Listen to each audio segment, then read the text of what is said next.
Hey everybody, welcome to another installment of A Week in Geekdom. Geo here on another Monday talking previews, hauls, reads. I read that all wrong. Nonetheless, it's that Monday show that you guys like. Welcome everybody to another installment. Happy to be here and sharing this space with all of you.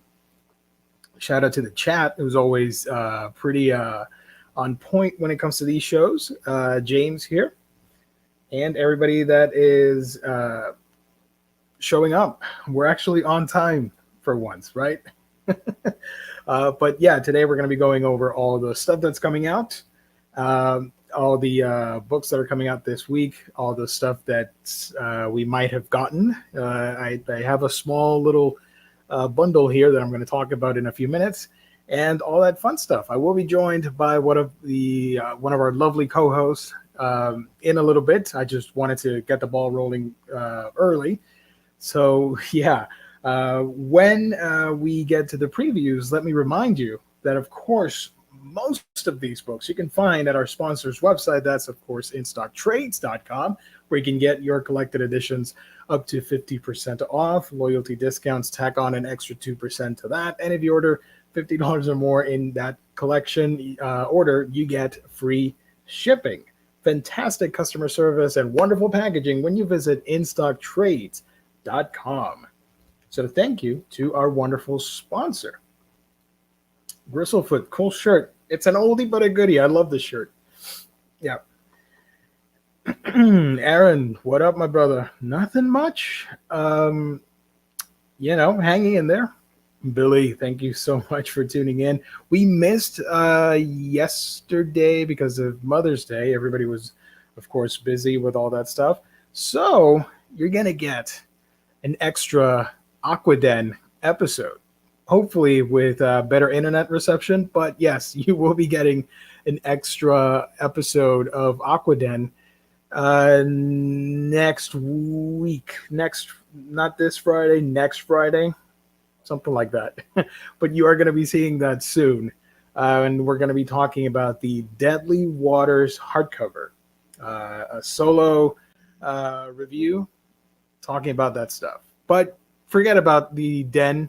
I'm joined by the wonderful Gabe Loves 90s Comics. How you doing, brother? What's up, Gio? Hey, everybody. Welcome in. Thanks, Gio, for starting this up. I had to deal with a couple things real fast. And it's awesome to see everybody in the chat today. Yeah. Look at all these people, man. We always get so many great people in the chat. People from all over the country, all over the world. I know we get a lot of international folks as well. So shout out to everybody for spending their Mondays. You know, this is Garfield hates Mondays. I'm sure a lot of you hate Mondays. If Monday is your first day of the week back to work, and I think we're here to enjoy it a little bit more for everybody. Yeah, Monday nights have become pretty good lately because a lot of the shows I'm watching and enjoying are airing Mondays. So after I'm done with Omnibros in a couple hours, I sit back and watch a lot of those shows. A lot of the anime that I'm streaming, like 4 or 5 shows air on Mondays. So that's sort of a routine of mine. Very cool. Very cool. My Monday is I pretend to be alert at work and Omnibros. Farhan, I'm so sorry to hear that, man. I hope you're doing okay. Peace and love from Malaysia. Oh, wow. Yeah, man. Be safe out there, buddy. Yep. Be safe. Take care of yourself. I hope everybody who is going still through like these lockdown situations, I hope you have some kind of means of escapism or hobby or something to change your mind perspective during all this. We got Twitch folks on here, all that kind of great stuff. Way cool. Way cool. Yeah. I missed a comment. Oh, there we go. Billy, you getting the Sega Astro City? My man, how do you know these things? Of course I am. Look forward to that unboxing soon when it arrives. It shipped, but it hasn't arrived yet. It's a replica. I don't know the scaling. I've always been terrible at that stuff, but it's a replica of the Astro City cabs from Japan. and they recently. I was going to get it, the Japanese version, but it was recently translated into English. So there's an English version which I got from Limited Run. It hasn't arrived yet, but I'll show it off eventually. It's got like I think 37 games or 40 games from Sega's library. I've always wanted to own either an Astro City or a Candy Cab or something like that from Japan. I've always wanted one of those. So this is the next best thing, even though it's like this big. When I think of Astro City, I think of that Kurt Busiek comic that I read, and I wish I could. It's hard to find those books, I think. Like, track down the collected editions is a different experience. T-shirt game is strong today. Yeah, you got a really bitchin' shirt. The back of my shirt's my favorite. That's when I saw it. This was the image. I thought this was the front of the image. That's awesome. I love it. Like, how many times you don't see a Maverick shirt from the X-Men? Never, never in your life. But this website it's called White Gold Industry. They do. Yeah. It's all like right now. They've been just pumping out all '90s like comic book T-shirts. It's all pre-order status. So you got to kind of get in and then they sell out. But like right now, they got like a Doom 2099 shirt. Not too long ago, there was like a Spirits of Vengeance shirt. So it was like Blaze and Ghost Rider and actual like the Vengeance characters. So it's like all these real cool T-shirts on like forgotten characters and stuff. So nice. It's something special. What's the website again? White Gold Industries. I find them on Instagram. And then you go into their profile and it takes you to their website and you can order stuff, but you can see all the cool stuff they got going on. Spawn T-shirts, like all my cool 90s shirts I've been getting lately, I've been getting from them. Nice. Tyler, Geo, have you checked out Candy Flurry? Is it any good? I have it on my saved thing on my iPad, which is what I used to read on the Shonen Jump app, but I haven't yet. Looks really awesome. Want to check it out and hopefully tell you guys about it. But it looks pretty cool. Also, the creator of Tokyo Ghoul has a new manga out. You can read the first chapter for free on the Shonen Jump app or the Shueisha Manga Plus app or whatever. Looks pretty interesting. Haven't read it yet, but I will get to it this week. Did you see the Carnage trailer or the Venom trailer? But it's really yeah. Cares about. I mean, cool.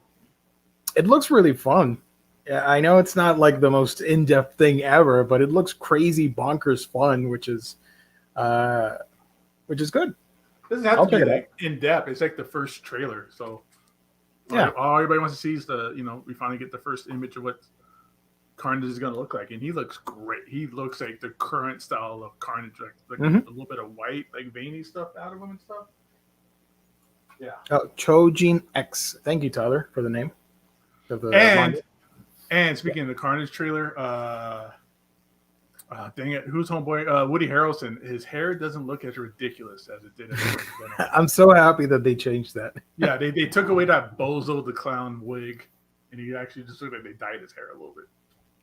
Yeah, it looks fun. The only thing that I found goofy, and I told you in our chat, was the Venom voice that Tom Hardy's doing. Literally anybody could do that in a recording booth. It's the most simple voice for Venom that I've ever heard. Really? Is it all just like audio manipulation? It's just you going like, and that's it, and then you just run with it. There's no finesse to it. I don't know. I thought that was goofy. For the record, I haven't seen the first movie. I just never caught my interest, but I'm gonna watch the first movie now. Not expecting. You kind of have to. Yeah. I'm not expecting much. I just want to be entertained, and you'll get that. At the bare minimum, you'll be like, okay, this is fun. Yeah. Gabe or Geo know anything about Ether? Library edition comes out this week. Thinking about picking it up. I have not read it, but it looks really cool. I'm in. I haven't known anything about it yet, but we'll go through it in previews and see what it's all about. Yeah. Also, I do have to plug our boy, the Uncanny Omar. Did you guys see the 3 new Hulk Omni reprints announced by Omar earlier? I did. That's really cool. What did he get announced? I didn't see it. I saw the video went up, but I've been at work all day. he announced Peter David's Hulk Omnibus Volume 4 and the reprint for Volume 1 of that series, and the original Incredible Hulk Omnibus is finally getting a reprint. Volume 4 or Volume 3? I don't think 3's out yet. He announced... but 3 was announced. That's right. 3 was announced. So yeah. Okay. And there's 4. There's so many announcements of all these things just coming out. Like, it's not even really about like what's literally coming out that we could buy. It's really like, oh, this thing about 2022. Like, there's so many good stuff that's coming out from there. I want more Hulk epics, to be honest. I want more epics just in general. Yeah. Because these omnis are getting a little too big to read. Next, Imaginat, thank you for joining. Gio and Gabe, speaking of 2099 characters, please keep nudging Omar to remind David that 2022 will mark Doom 2099 and Spider-Man's 2099's 30th anniversary. Cool. I did not know that. We'll see what happens. Yeah, we'll see if Marvel is going to do anything special about that, because we did have the Gen X 30th anniversary. 2019? And they didn't do anything. I mean, we just recently got like the announcement of the Gen X Epic, but there was really nothing else involved with it. Yeah. So we'll see. DC Omni is way too thick. They are getting just like, we're just going to see how big these things can get. Like, they're going to get ones that are just the entire size of Kalex cubes sooner or later. That's why I've always said, and I've said it before on the show, when you see a solicit for a DC event as an omnibus, I'm pretty sure that's always going to come out. They've never delayed the events because they like doing the big phone book omnis for those things. So I don't know. They're a little bit too big. Just wait for Jail Dart. I think that's going to be one of the, if not the biggest omnibus to date for DC. They've been pushing it because, I mean, 100 Bullets is 50 issues, right? So that's, they're just going full tilt. Oh, we also had announcements for Doctor Strange. Yeah, cool. I saw that. That's cool. That's a good smaller sized Omni that you can actually probably read it out. Yep. Any kind of like carpal tunnel or wrist damage. Thank you, Hayden. Hey, Hayden. What's up? It's cute, a dog. DC Omni hurts my wrists. Yeah. You know, when Omar puts out those videos, he's mentioning that a lot of people are asking about a certain character. I'm like, can we finally get an Inhumans? No, it's not Inhumans. All right. Yay, whatever. Doctor Strange. Woohoo. Hulk, yay. A reprint of Doctor Strange that we've had before. Yeah. They need to do a prelude to Labyrinth. What do you think? Yeah, that'd be fun. 4 Omnis equals at least 12 epics. That's a long wait. Well, it is what it is. At least it's a little easier to hold one of these things in your hand to read it, on the toilet or in bed or anything like that. Like, yeah. I don't know. Yeah. What about hauls? We haul anything? I did haul some stuff. So let's see. We'll get into it. I'll do this in the order like I usually do, where like the stuff that nobody probably cares about but me, and then I'll get into like that. Oh, we all care about it. So, you guys, if you've been watching long enough, I like to get old promotional posters for comics, and to help celebrate. Whoa, nice. Thunderbolts that was released. I picked up this. This is an original promotional poster that was sent out to like comic book stores way back in the day. This is 1994, I believe. Wait, let me take a look at the date. It's on here. But yeah, so this thing is super cool. 97. So that is. That looks badass, man. I can't wait. I got a lot of these like cool promotional posters. I haven't framed any of them yet, but yeah, that's going to be my intentions. And this is such a great image of the entire team, drawn by the great Mark Bagley. So that's super cool. That's one of those. Yeah, promo posters are always fire. it's great because these are kind of things that were given to comic book stores. Comic book stores, you were supposed to just tape it to your wall and tape it to your window, and then you tear it down.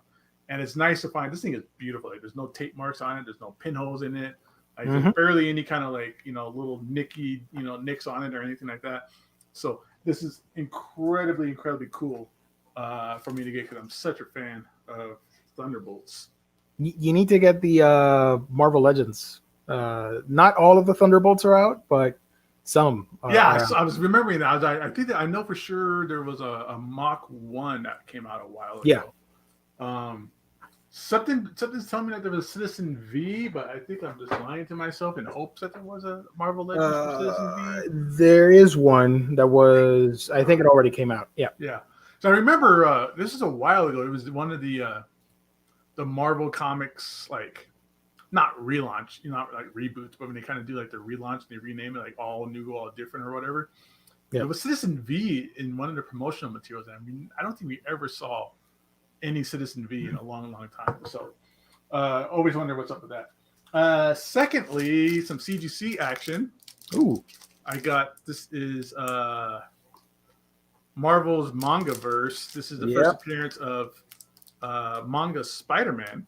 It's a 9/8. This thing is awesome. I'm kind of hoping that we're going to have in the next Spider-Verse film. I don't have any evidence. I don't have any rumors. I'm just going off with just gut feeling and could be a surprise cameo. Yeah, I'm just connecting dots that are not there.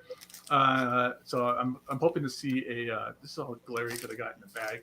I'm hoping to see a Mangaverse Spider-Man, but especially with the popularity of manga these days and how it's really, I mean, we all know that manga sells up way better than regular collected editions or comic books in general. So the popularity of manga and the popularity of Spider-Man for Spider-Verse, I'm hoping to see a cameo or some kind of cool stuff with this character in there, so I can watch this thing get exciting. It's a 9/8.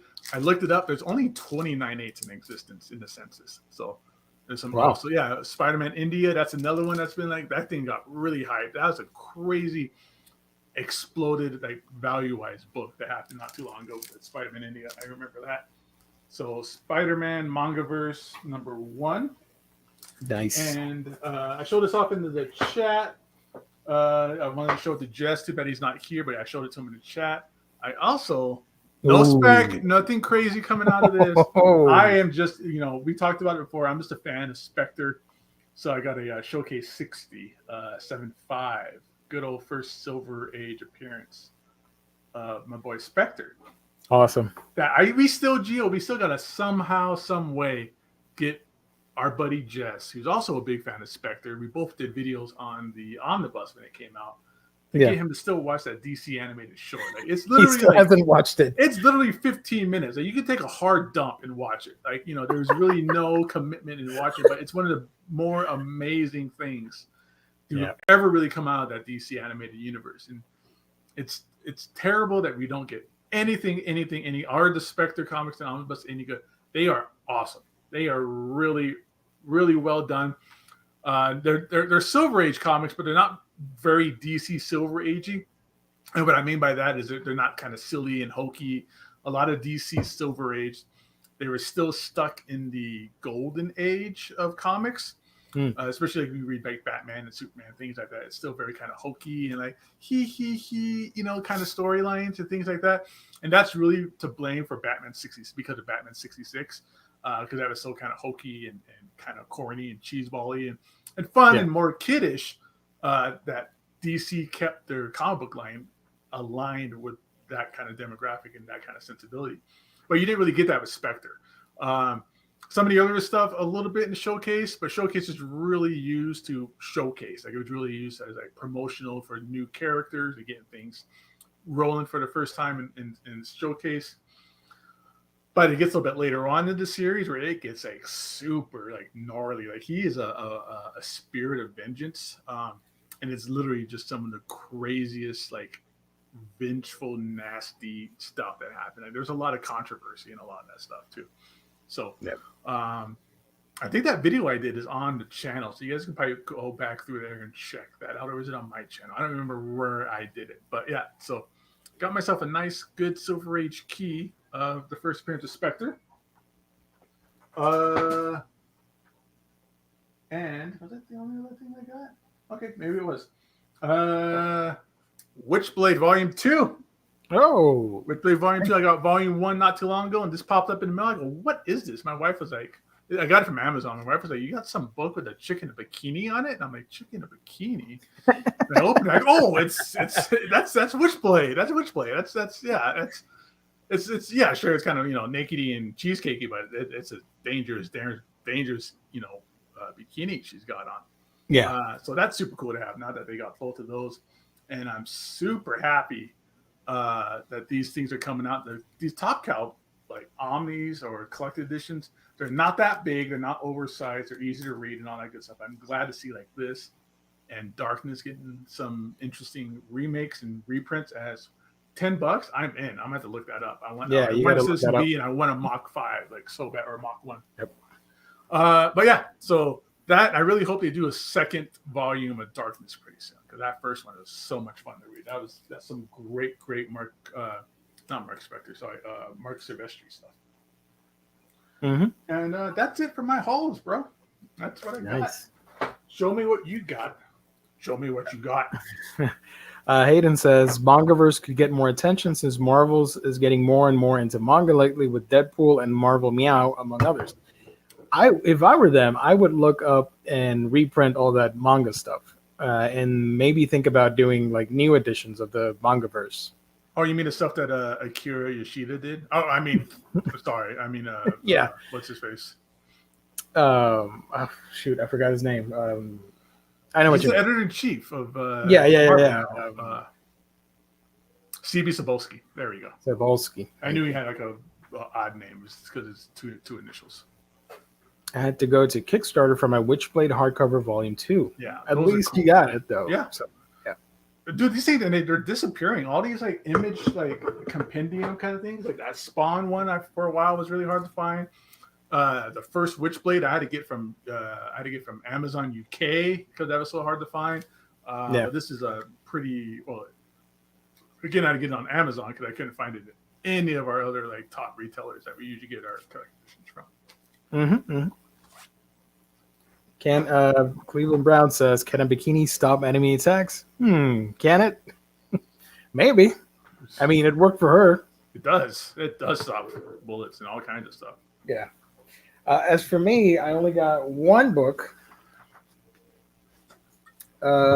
which a lot of people were excited about. It's not the first printing, but it is a printing nonetheless. It's nice. East of West. Finally got it, year 3. I ordered when it first came out, and it sold out, so I couldn't get it. And now I waited for the reprint and got it. So, we know printings don't matter when it comes down to these collected editions. I'm just saying that to trigger some people. Because in factuality, like they're all reprints. So exactly, whatever. It's not the original. It never will be the original. Right. I have no idea what's happening in these pages, but this book is super clean. I love the art on this. Now I can do a proper read through and maybe do some videos on it and all that fun stuff. But yeah, I love the cover for this book. It's one of my favorites. So yeah, done that. And while I'm at it, this is the stuff that I've been reading. It is Satoshi Kon's Opus. Very meta manga about an author writing a action manga, Akira-esque manga, if you will, and he gets sucked in and a lot of craziness happens, but I'll show you some of the art. Oh, that's cool. Yeah. What is this mangaka guy do before? What was he known for? Satoshi Kon is a very famous film director, one of my favorites. Sadly, he passed away in 2010. And before he worked on all his emblematic movies, he was a mangaka. And this is one of his works. I knew about this stuff, but I've only consumed his work in film and not read his manga work. So I'm trying to get all his published material for the collection. And this is the first one that arrived and I'm currently reading. And yeah, the opening to this is really awesome because you're reading the manga that the character in the book is writing. And as you're slowly getting into the action, right there with the panels and all that stuff, it's slowly, where is it? Here. It slowly transitions into the storyboards themselves. And you're thinking, what the heck is happening? And it zooms out, and you see the author, showing the work to his editor and or publicist or whatever. And then the story really begins when he gets sucked in and all that stuff. Really cool. Halfway through this, so maybe next week I'll give a mini review on this. But yeah, Nice. Satoshi Kon's Opus. And video game wise, because why the heck not? I got Pokemon Snap. Nice. New Pokemon Snap, I should say. I haven't played it yet, but it's here, so I have it. I need to watch. I'm gonna see some videos tonight because I used to go to Blockbuster when I was a kid and just play Pokemon Snap because they had like one of those demo stations up there. And yeah, it was just like you're on basically like rails, almost like you're on like a tour of the Outback, and it's just like you just take pictures, and the cooler the picture is, the more points you got, and Mm-hmm. I never owned the game, but I do remember in the 90s, of course, I rented that game at Blockbuster like 3 or 4 times so that I could finish and beat the game, and that's how I did it. But I never owned it per se, so really excited that I own some form of or some version of Pokemon Snap, even if it's the new one. I'm going to check it out because if it's fun, I'll just get it. Maybe that might teach my kids to play it or something fun like that. Yeah. Cool. So if we're going to do reads real quick, I'm going to stay in the lane and continue talking a little bit more about good old. This is Thunderbolts. So I've been reading through this a little bit. This is the book when I was reading it, and I was like, man, this is heavy, and I was like having a hard time reading it in my bed. Like I had a pillow, and just after a while, I was like, whoa, I'm like, this is getting a little daunting to read. So I got through a few issues in here. And one thing I just wanted to point out real quick, unfortunately, I don't want to talk negative on anything, but this is one of those books where I don't know what it is or why they do it, but there's no table of contents in this thing. So yeah, there's no table of contents in it. Like, I mean, that's weird. Not in the back, not in the front. It's almost like somehow DC's editorial department did this. I don't know, but with that said, everything else about this book is out of control. Like really cool, awesome. Like, I'm having such a great time going back and reading some fun 90s comics as well. I mean, it starts off, and the mapping on this is in like chronological order, and it's not like in publication order. So it's not like the first issue in the book isn't their first appearance. In Hulk 445, 445, 449. Right? I'm just throwing that number. Yeah, 449. I have a couple of copies there. It starts off with issue 1, so that's really cool because this is like kind of where they make their big debut. Yeah, and it's cool. It's fun stuff. Here's the first debut of my boy, Citizen V. If you know, you know. All right, so it's that Citizen V. I'm trying not to get into any kind of spoiler action in here, but great art in here from the legend, one of the GOATs of my era, and I think of almost all time for me. When it really comes down to it, is going to be Mark Bagley. I mean, this guy was pumping out like he was doing this. I think he was still doing Spider-Man at the time, and like Venom, Lethal Protector. Like, I mean, he was just a workhorse, and like the quality of his work, I feel, never really dipped that bad in the form of his storytelling, his character designs, and all that stuff. So not only is he like drawing the book, but he creates the characters, he creates the outfits, like all that stuff he's doing, and is still doing it in top-notch fashion. Like here's his first appearance in 449, where they just kind of get in the way of the Hulk for like no reason and causes all kinds of crazy mischief and trouble with the Hulk at this point too. So really cool. Like I said, it's a chronological order. So then you get through like, their first appearance in the Hulk book, and then it jumps into like a random small segment from a Marvel annual in here. And then it jumps into like the Spider-Man team up. That's where I kind of left off. And it's kind of bouncing around a little bit because there's no table of contents. So I was like, where is this kind of going? And where am I landing next? But then it really gets into like, when you get right into the series and you get into like Jolt showing up and they there's some nefarious undertones happening in this book. If you know, you know. But if you don't know, that's kind of the hook, is that these are good guys doing good things, but there's some tension in the group, there's some bickering in the group, and there's some nefarious underlining tones happening that us as a reader, we know about it. I learned about this phrase recently. It's called the bomb under the table. And what that means is everybody knows that there's a bomb under the table, except for the people sitting at that table. And that bomb is going to blow up.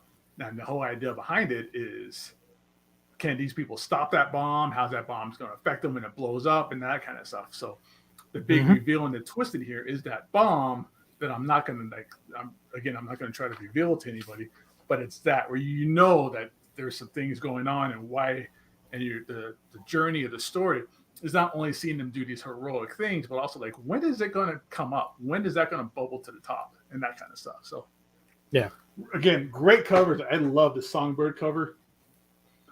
So all kinds of really fun stuff in here. I'm going to slowly go through it. Like even just holding it now, like my thumb is getting just a workout out of this. So that's going to be kind of my project for a little bit. The others almost no for it. You know what? Here's the thing about 90s comics too. And this is just one of the things I really enjoy about comics in this time is I like the coloring in this is really kind of like bright and flashy and colorful. 90s comic art, it's not perfect. Like you'll see like mistakes and you'll see some coloring like mistakes and things don't line up the right way. And you see like, you know, like this mock one right here is just kind of like a little doodle compared to everybody else, but it's supposed to kind of give that sense of depth for how Atlas looks compared to everybody and compare the Meteorite. So it's things like that. And that's what's really changed in the current era comics. No disrespect, there's nothing wrong with the current era comics, but everything is like super perfect. It feels like the coloring is all super color or super computer generated, and there's like it just loses kind of that hand artwork, that kind of like craftsmanship that it took to do this kind of stuff. Where everything was pasted on, and the bubbles are pasted on, and the dialogue balloons are pasted on, and like every cover has like word bubbles on it and stuff like that. And that's always really cool to see. You don't see it really anymore today, but it's just, that's the era and that's the fun. And that's the enjoyment I had. And things were not quite perfect, you know, same as like B movies or like trauma films, not quite perfect, but I'm there for the fun. You know? Exactly. So, yeah, yep. Exactly. Nice. Yeah, 80s coloring. I mean, still, I like that dot pattern stuff. I like when it bleeds on the paper because the paper is like super garbage and basically toilet paper. You know, they were printing it on at the time. I like that stuff. You just see like, you know, the printing machine just had like the big blob somewhere, and you got like, you know, Wolverine's head has like a random like green blob, and I'm like, yeah, it's not perfect, but you know, that's not what I'm there for. This is an interesting question from Connor. Do people read in their head or out loud? I read in my head. People who read out loud, I've heard that's supposed to be like a sign of intelligence, but I think it's a sign of you being a jerk. Actually, I do both in my head, but sometimes I get bored. And to entertain myself, because I love voice acting and I love voiceover, I dramatically read out comics and make up the voices in my head as I'm acting out the scene, and like if I were part of the story. So I do read out loud sometimes when I'm like bored of the book or I need like a little boost of adrenaline because it's a little bit too slow. I'm like, I start reading it out loud and acting everything out. Well, yeah, I mean that's one of those things where, you know, you're a professional voice. Not a voice actor, but you know, your voice is your livelihood and your job and all that kind of fun stuff. So yeah, and so for me, reading it in my head, I hear different voices in my head. Not like I'm a mentally ill person or anything like that, but just like when I read Batman comics, Batman's voice to me is, you know, Kevin Conroy and things like that. So I hear those voices in my mind. If I read it out loud, I go, oh, I'm tired of hearing my own voice. Like that's not what Batman sounds like. Yeah. Trigonosis, who do you think was Bagley's best inker? Off the top of my head, I'm not a big inker follower kind of person, but Scott Hanna, he did a lot of great stuff with Mark Bagley, I think, and so Scott Hanna and damn it, Farmer. Last name Farmer, because he was doing all the inks for is it Mark Farmer? I think it was Mark Farmer, because I did the inks for him, and he was doing like Fantastic Four and stuff like that. So. Members of the group find it difficult to read out loud because that involves removing the plastic. Oh, That's no. True. Oh, man. Shots fired. Yep. Randy, what's another one? Randy Amberland? Randy Amberling, I think his name is. He did all the a lot of his Amazing Spider-Man work, too. Cleveland Brown, I leave that for the Patreon and OnlyFans, the ecchi manga. Whoa. Starting a petition for Gio to make YouTube videos of voiceover dramatizations of comics and or manga.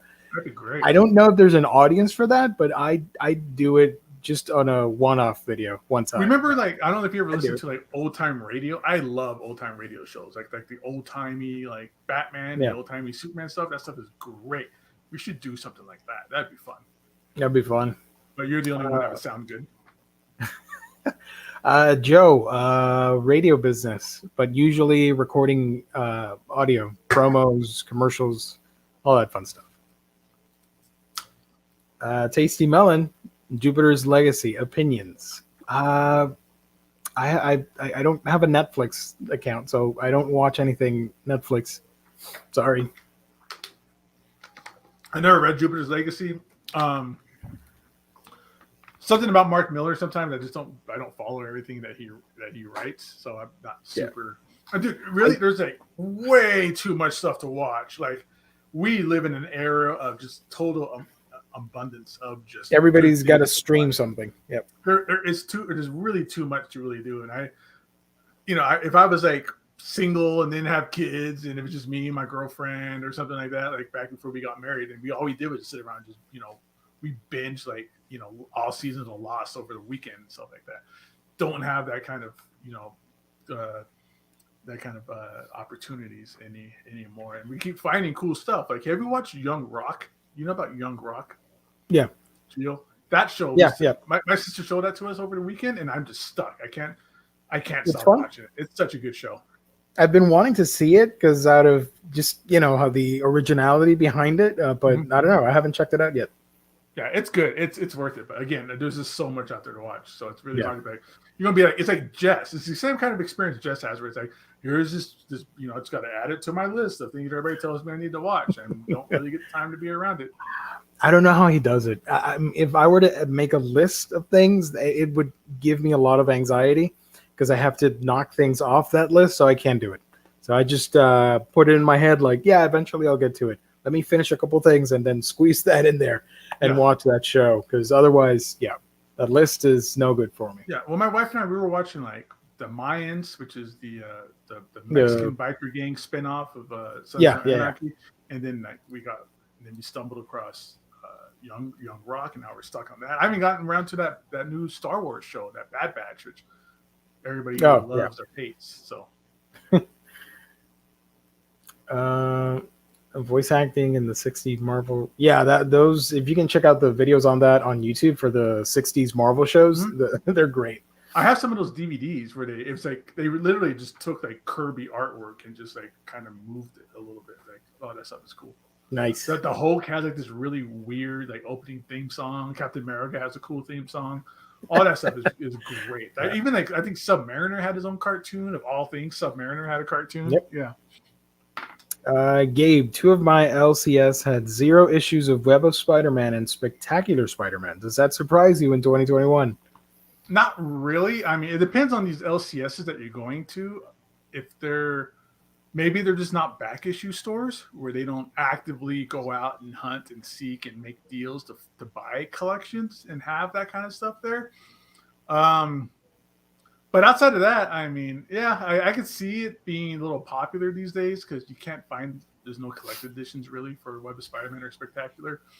And there's some like those like Ben Reilly, like Scarlet Spider-Man issues are like crazy expensive. So I can see that happening. Look on eBay, just go elsewhere if you need to find back issues like that, if you have to. MyComicShop.com, places like that, you'll find that stuff. What is Aquaman's catchphrase, Gio? I can't think of any. If you go by comics, he doesn't really have a catchphrase. The animated shows, the Super Friends, what was the thing that he used to say? My man. By the beard of Poseidon or something like that. And then, of course, Brave and the Bold with his outrageous line. But I don't think he had a catchphrase in the comics, unless I'm a fake fan and don't know that stuff. I've never heard of him having a catchphrase. Yeah, you know, like what is he swimming around going like, "Oh, I don't swim in your toilets and I don't pee in our ocean."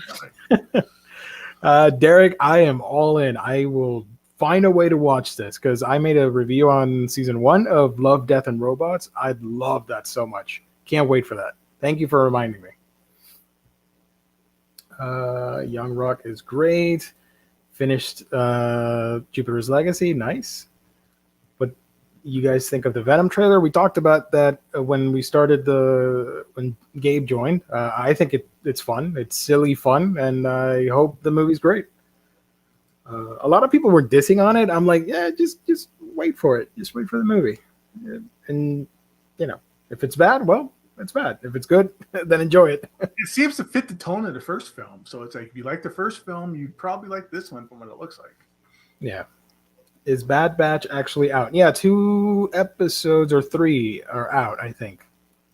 I just know the one that came out on May the 4th. So I think there's 2 episodes out, I think. But Tasty Melon does not like it. Oh man, I'm behind on comments.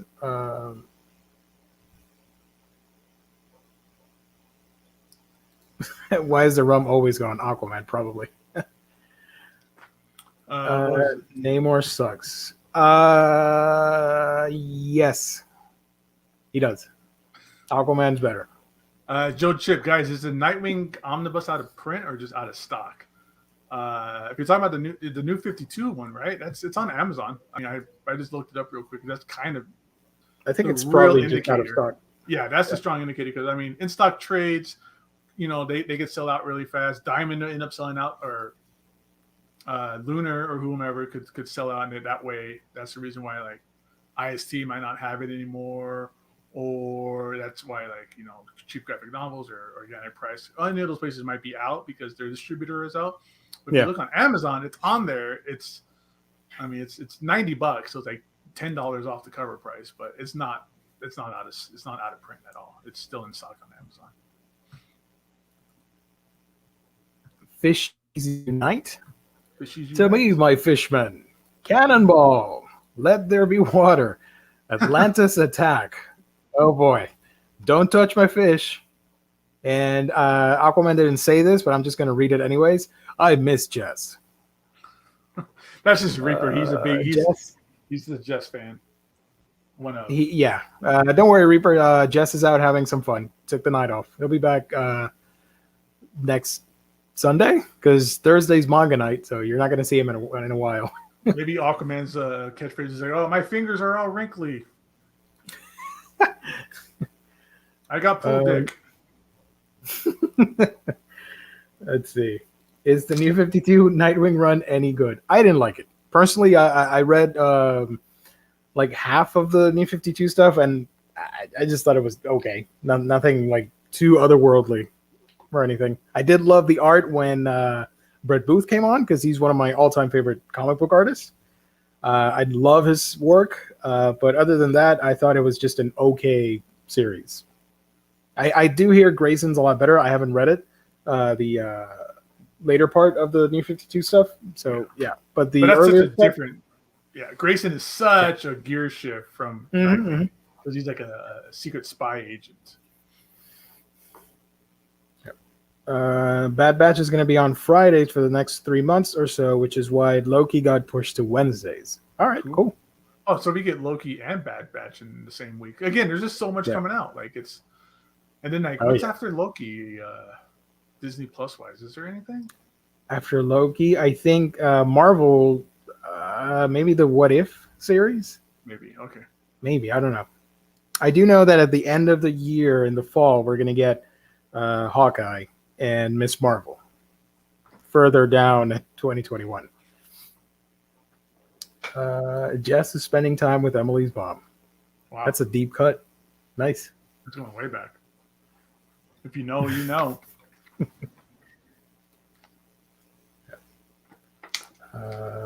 Professor Flex, all I need to know is Ether Library dropping tomorrow? You're going to find out in a couple minutes. Yeah, we'll jump into those previews pretty soon. Shorty Larson, oh man, I missed the gift card. No, you're we're you not missed gonna it by a couple of weeks. Yeah, but stick around because in 3 weeks we'll do it all over again. The final Monday of the month, we'll do the gift card giveaway again.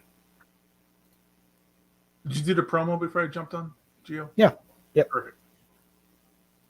Is the What If series the last time Boseman voiced T'Challa? Yes, that is his final voiceover role and his final tenure as Black Panther.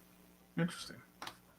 But in that series, it's what if the Ravagers found T'Challa instead of so T'Challa becomes Star-Lord.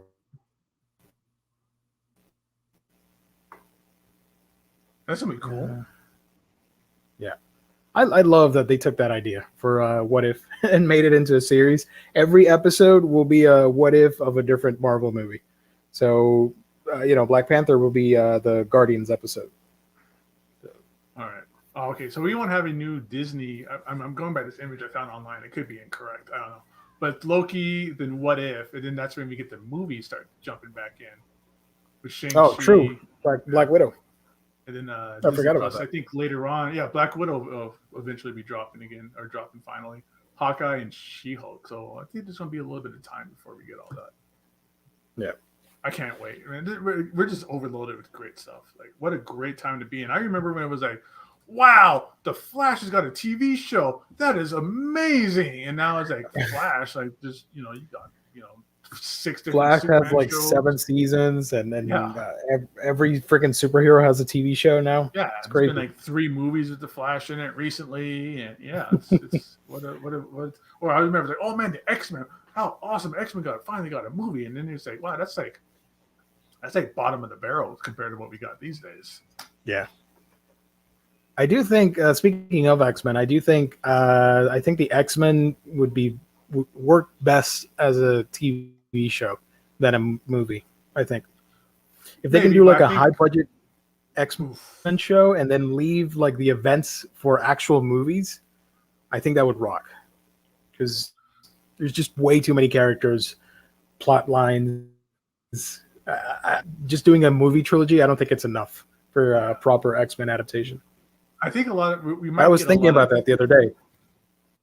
Yeah. I think we might get a lot of X-Men characters spinning off into like Disney Plus shows. I think like characters like like Gambit was about to get a movie like right before they sold it and all that stuff, and I don't think Gambit can really hold his own movie.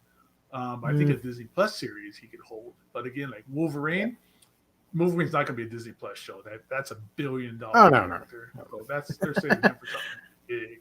He'll have his own trilogy of movies. Oh. There's not a trilogy of trilogies of movies. It's Wolverine. Yeah.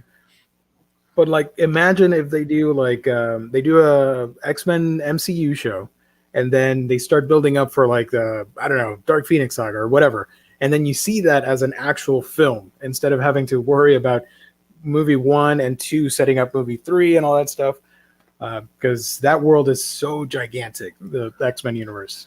It could happen. I mean, look at everything that's happened so far. But like WandaVision, like who thought that would be like a thing? And that was amazing. So an X-Men show to flesh out a large ensemble of characters like Thrones would be the best option. Yep, I agree.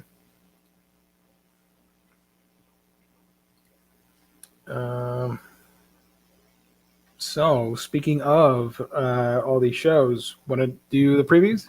Let's do previews. Let's get this bad boy going. Out. Let's see what we got going on, everybody. All right, Gio. So, do you want to do the second spot as we go through or before we hit previews? Yeah. all these wonderful previews that you're about to witness, you can get them at our fabulous sponsor, that's InStockTrades.com, where you can get your Omnibus, your trade paperback, your epics, hardcovers, manga, and more by visiting InStockTrades.com. And if you place an order of $50 or more, you get free shipping. Fantastic customer service and wonderful packaging at InStockTrades.com. Sir. All right, so let's go ahead and take a look. Start with Marvel. We got another Cullen Bunn book coming out, Gio. Unearthed. I love that cover. I don't know what's happening in that, but I love that cover. It kind of reminds me of like Dr. Manhattan style, or Blythe from Batman Beyond. Yeah, with the glowing green skeleton. So that's really. Or what's the bad guy from Immortal Hulk? I don't remember his name. Oh, Doctor something or the other. Yeah, I know what you're talking about. Yeah. Dark Horse. What do you got here from Dark Horse? Vendetta, Volume 3. The House of the Green Mask. House of the Green Mask. And then Barbalian, Red Planet trade. Barbalian, that's from the Black Hammer universe. Oh, is it? Cool. Breath of Bones. That's a really cool looking cover. I have the hardcover for that. I had no idea we didn't get a trade paperback until now. Cool. Okay, I remember seeing this before. I was like, this image looks familiar. Yeah, that's a great mini graphic novel. It's oversized, the hardcover, so I don't know if the trade's going to be oversized as well, but it's a great World War II mystical story about a golem. And then here we go with Dr. Andromeda and King of $1999. I don't see an image or anything here, but Kingdom of $1999. Yeah. That's also from Black Hammer. Here's something that's cool to get reprinted. These things were always really hard to come by. Empowered. Omnibus. I need to get that. Volume 2. Yep. I need to get those Omnis. This is, I've never read it because I always kind of strayed away from like cheesecakey stuff like that. But from my understanding, and I think Gio's a fan, so you might be able to get a little bit more deeper into it. It's basically about a chick who has a costume, and as her costume gets ripped apart and shredded, she loses her superpowers. That's all I know. Basically. Yeah, that's basically it. And a lot of slice of life comedy bits that happen in the series. It's more comedic in tone. I like it. There's a lot of 90s manga influence in that with Adam Warren. I've only read the first volume, and instead of collecting every single one, I want to get the Omnis instead. All right, then here's the one everybody's been talking about. Ether, Library Edition hardcover. Matt Kent. So I don't know. I don't want to like put any like false proclamations out there or anything like that, but Jess has always been saying that it just seems like Dark Horse has been having a hard time getting their books sent out to comic book stores and retailers. Yeah. So good luck on this, everybody. You might want to jump on your in stock trades and see if you can grab that early, if it even gets released. Because it seems like there's been some concerns with the distribution of the Dark Horse stuff. Yep. And hopefully that doesn't affect Gantz Omnibus Volume 6. Finally coming out. A lot of people said, oh, they canceled the Gantz Omnibus series. There you go. Volume 6 is finally happening. And so yes, that is paperback. Yeah. I thought this was a Glenn Fabry cover for a second. That's why I clicked on it. Static. Never seen that before in my life. I want to check it out just because this art on this cover is just really cool. Yep. At the end of his rope, pushed to the That edge. reminds me of the tiny characters remind me of the Doom Patrol, and the old guy reminds me of Rick from Rick and Morty. Yeah. And the guy here looks like Roadblock, like a really messed up Roadblock from G.I. Joe. Roadblock, or a less cybernetic Deathblock. There you go. IDW this week got some My Little Pony Shadow Play, trade paperback volume 14. Wow. Oh, man.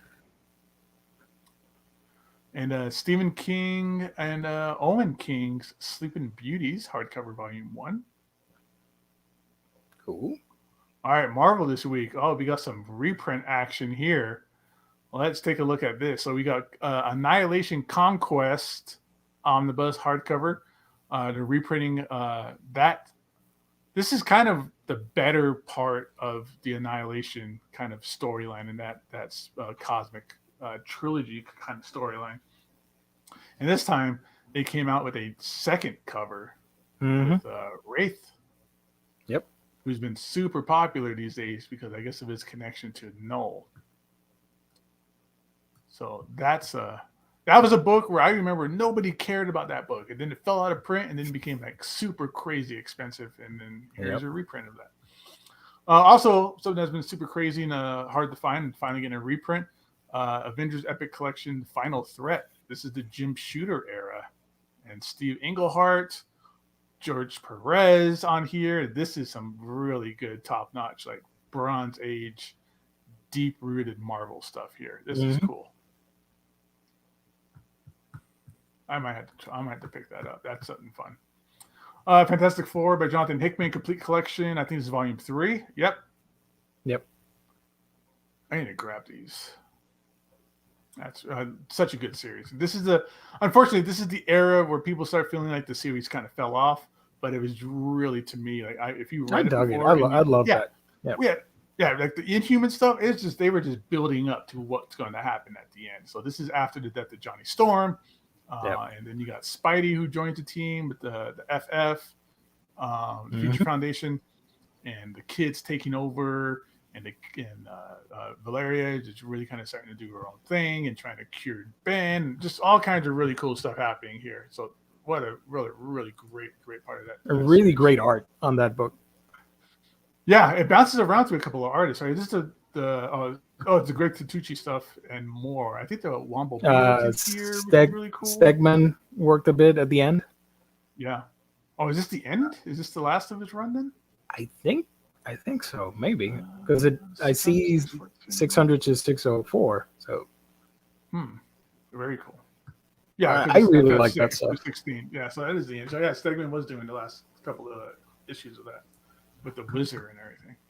You mentioned the Inhumans. What I liked about that stuff is that after the Cosmic Saga, the Inhuman story just sort of floated around, and Hickman took all that stuff and just continued on with the Inhumans plot. I love that.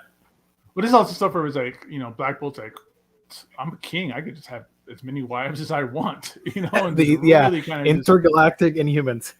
Yeah. Speaking of Fantastic Four, this is the current series here, Fantastic Four Volume 7 by Dan Slott. That's a great Mark Brooks cover. I haven't got into it. I was not getting singles at the time. So I've been hearing mixed reviews on it, because like the whole first story arc is Ben and Alicia getting married. And nothing against that, but I'm just never a fan of like wedding stories in comics like that. That's just then we got Marvel vs. Loki trade paperback. And Marvel Epic Collection, the second Epic Collection for Morbius, of all things. That look on his face is like, oh, this chick farted. Spoiled catch of the day. Oh, man. All right, Dynamite, man, busting out the Boys Omnibus trade paperbacks, Volume 4, 5, and 6. All signed by the awesome artist Derek Robertson, one of my favorite artists. Nice. It's Boom Studios, Firefly, all the brown kilts out there, Blue Sun Rising Volume 2 hardcover, and Princess Who Saved Herself. Can you highlight the Princess book? Because I love that cover. That looks really cool. I have no idea what this is about, but I want to check it out because she's playing the guitar. She's a princess, and there's a dinosaur. I'm in, or a dragon, or whatever. And she's eating a ton of cake with a snake that has like some kind of like Russian hat? That's cool. It's a Russian propaganda in this book. Is it all 2-page splashes?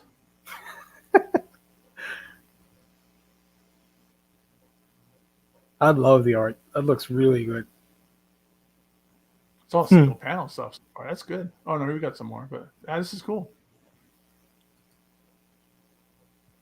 That is really cool. I love that cartoony style. Very Disney animated feature. All right, and then down here, let's take a look and see what catches our eye over here, Gio. Mm-hmm. Maloney and Friends. By the Grace of Gods is good. It's an isekai.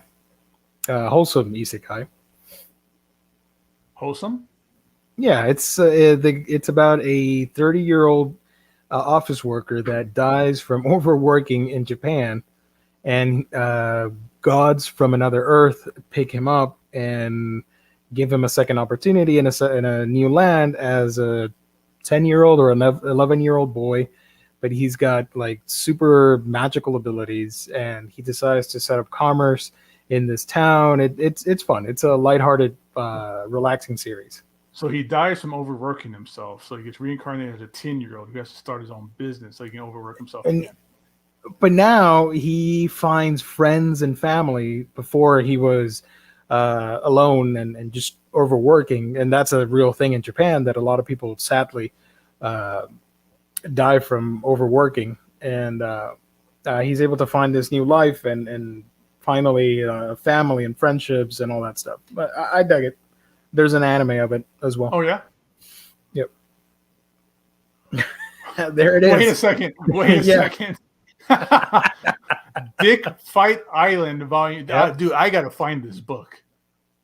The tournament to choose the next king of the island is about to begin. The rules are simple. Whoever comes first loses. To ensure they don't, participating warriors protect their mighty swords with armor that grows larger and more elaborate with each tournament. But one warrior who's been studying abroad has returned with a secret technique certain to force a pleasurable eruption. Is there a warrior alive able to withstand it, or is this deft warrior destined to become king? Oh, Obviously for mature audiences. Man, that's a special technique. You just think about baseball. Yeah, that is all kinds of crazy. Real manga, fake manga. I love the title. It's so absurd. Well, it seems to be exactly what the book is about. It's like Mortal Kombat with dicks. Yeah. Sword fighting. Wow. Quote unquote. That is awesome and weird and creepy and silly all at the same time. Yep. Concrete Jungle, Cyclopedia. Didn't I say to make what was the name of this? This is it's another isekai. Didn't I say to make my abilities average in the next life? That's the name of that one. It's another girl that dies and gets transported to another world and stuff. Dungeon Toilet is another fantasy manga, but this one's more comedic based. They're using dragon scales to make toilet seats, and the kid is selling that to make a profit. It's crazy. Don't pay too much attention to the plot. I don't know what to say. Like it's nothing can be too crazy when it comes down to some of these mangas. Like Yep. There's a Mortal Kombat of dicks and somebody selling tiger or dragon scales as toilet seats. Doesn't surprise me. Not going to make me flinch whatsoever. Oh, here's another good one that I recommend. Full Metal Alchemist, the Full Metal edition. These are hardcovers. This is volume 13. Fly Me to the Moon is pretty good too. It's a wholesome rom-com. And I Think Our Son is Gay. I've heard good things about it. It's a positive, funny, wholesome series. So, yeah.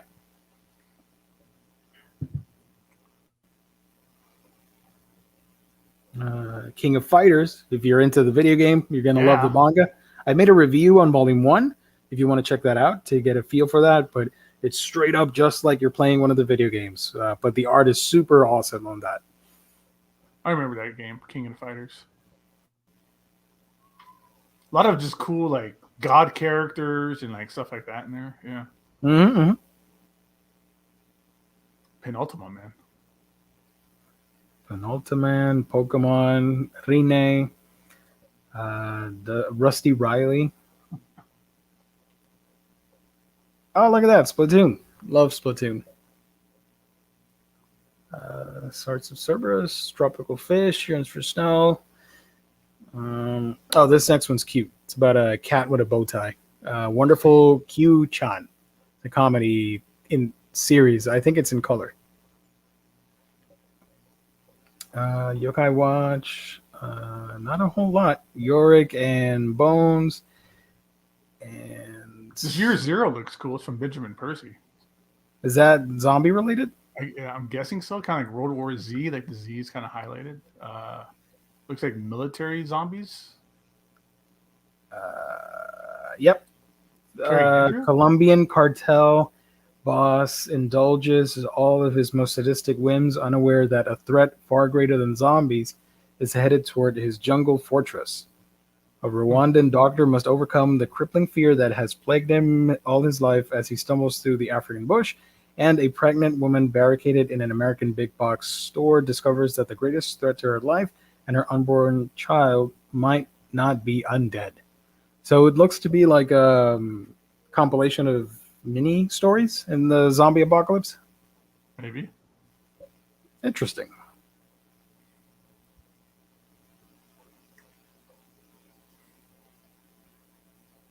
All right. Hot Springs. Yep. That's it. Cool. All right. Let's see what the DC Lunar stuff got coming up.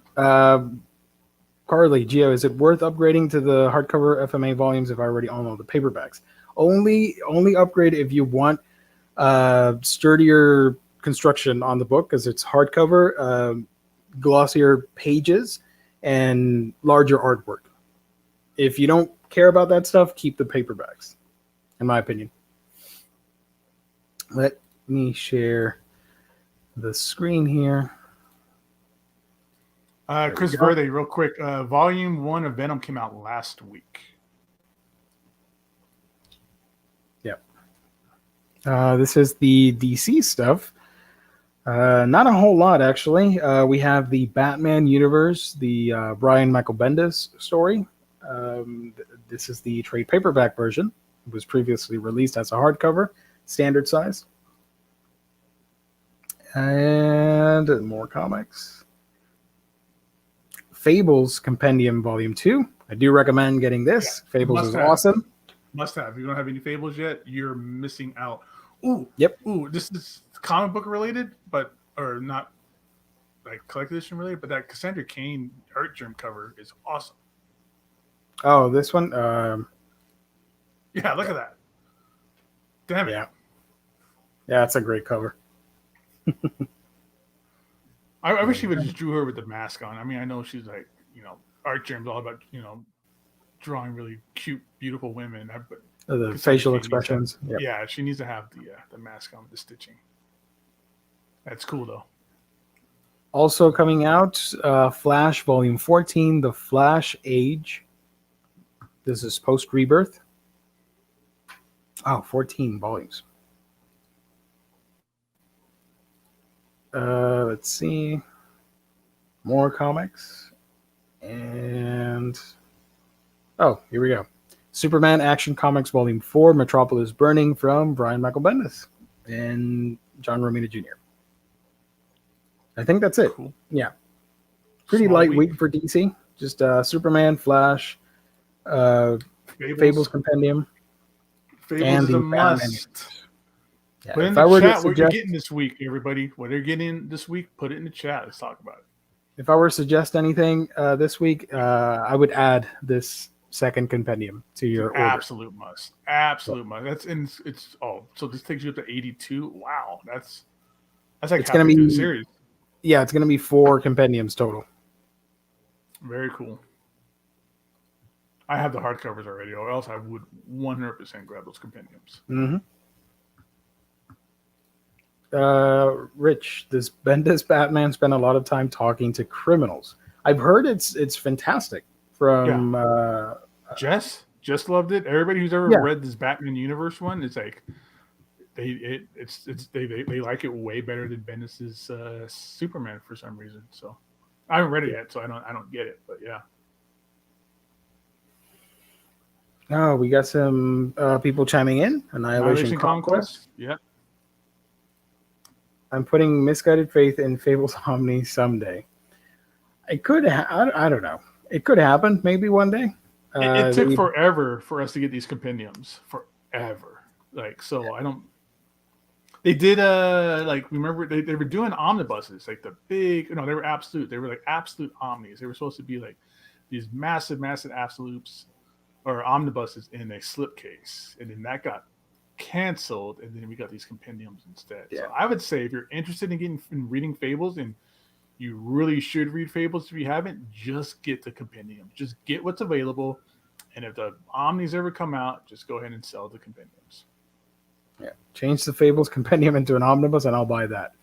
That could very well happen down the line. A couple of years from now, they take the 4 compendiums and make 4 omnis out of them.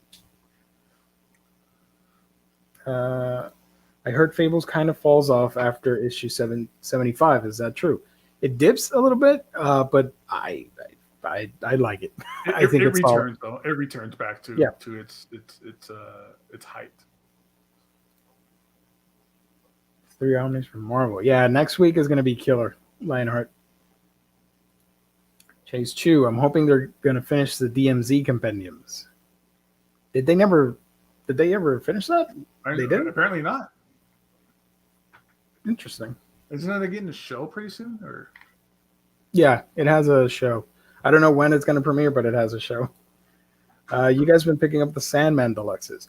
Man, I'm upset because I wanted to collect the Sandman series in Absolute, and I only have the first 2 Absolutes, and every other volume is out of stock or out of print or whatever.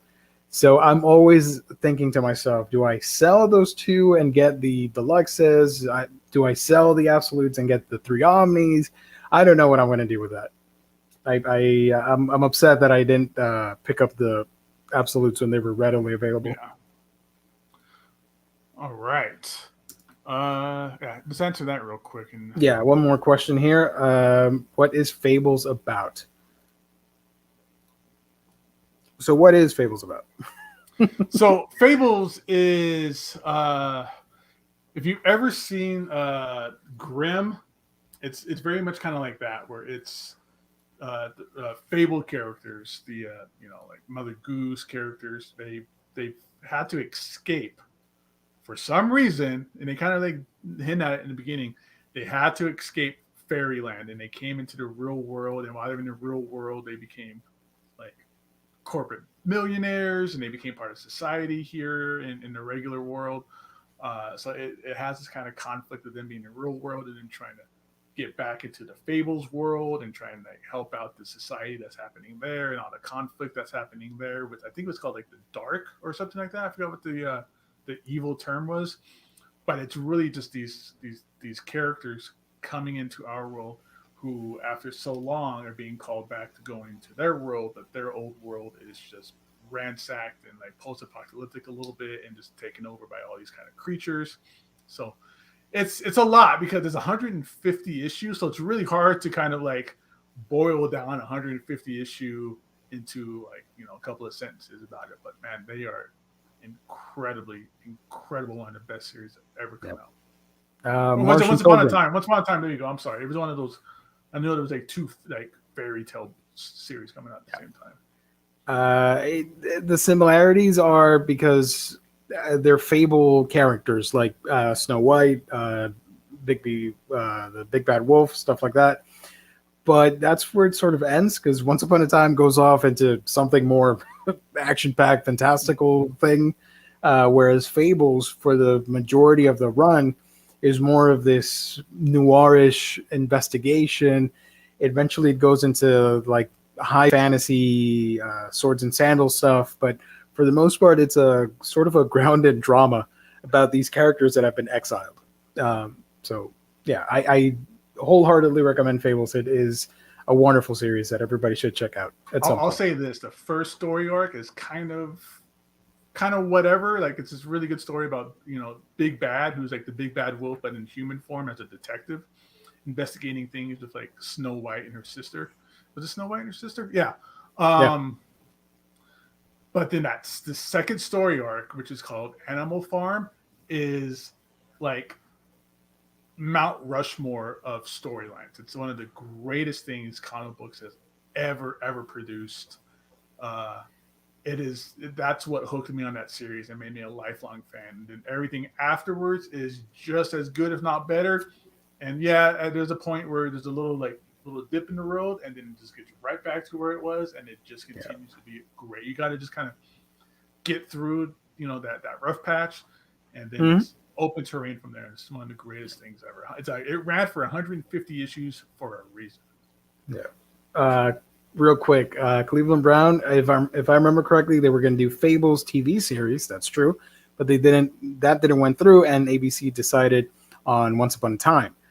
That also happened. ABC was going to pick Revival, the Image series, as a TV show, and they didn't. They at the last minute they canceled everything, and then a new show showed up with a very similar premise. So I've always been kind of dead people coming back to life and all that stuff.